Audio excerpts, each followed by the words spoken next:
This is a video tutorial on Google Calendar and how you can create an appointment calendar within here. It's quite easy. So let's say that from 9 a.m. until 3 p.m. I wanted to have appointments for my student-led conferences. Now, all I've done is select, drag and drop that area that I want that time to be set up in. And then I'm going to click on appointment slots as soon as this editing window pops up. I'm going to give it a name, student-led conferences. And I'm going to make sure it's on the correct calendar. So I don't want it on my main Sean Sweeney calendar. I have a tech integration calendar that I'd like it on. I can make it one entire slot, so maybe that's a full day workshop that I want people to sign up for. Or instead, I want it to only be 30 minutes. Okay. Now it's important that these slots can only be signed up for by one person. Okay, so with that workshop example, I didn't want you to get confused. Now I can either click Create Slots, or I can go to Edit Details and create more information. Whenever I click on Edit Details, you'll notice that it's not the same format as you're used to with your other calendar items that you've added.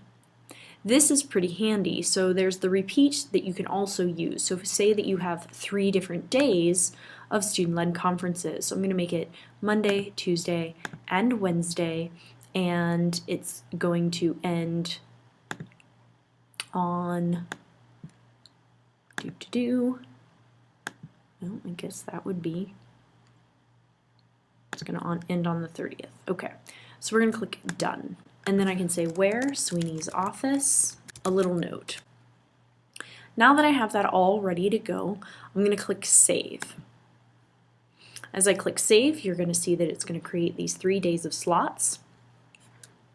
Then what I'm going to go ahead and do is click on this guy and edit details again, because one thing that I didn't talk to you about is this link, and this link is how people actually sign up for your slots. So we'll click Copy, and we'll go ahead and save. So I've copied that and I'm saving it, because you might be looking at this and saying, well, how are people going to sign up for that? Well, luckily that is not what it looks like. That link that we've copied that we would share with parents. So once they click on this link, they will have to be signed into a Google account, which they could always use their students. And here you'll see that it overlaps my calendar, so my Sean Sweeney calendar, with the appointment calendar, so that I can see, oh, well, when is available for me. It gets a little messy, but you know, it uses those bold colors so that you can easily see. Now you'll see that there's an empty space here, and that's because somebody, quote unquote, has already signed up there. So that's no longer available for me to click on.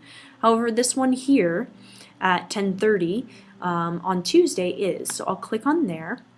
It pops up this window, and I suggest that you ask parents to simply type in their student's name, and they can say conference, and then click Save.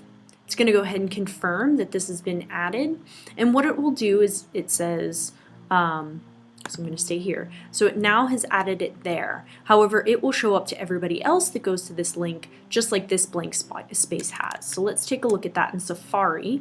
If I refresh here, you'll see these 2 spaces are empty, and I can go ahead and click here, okay, and click Save.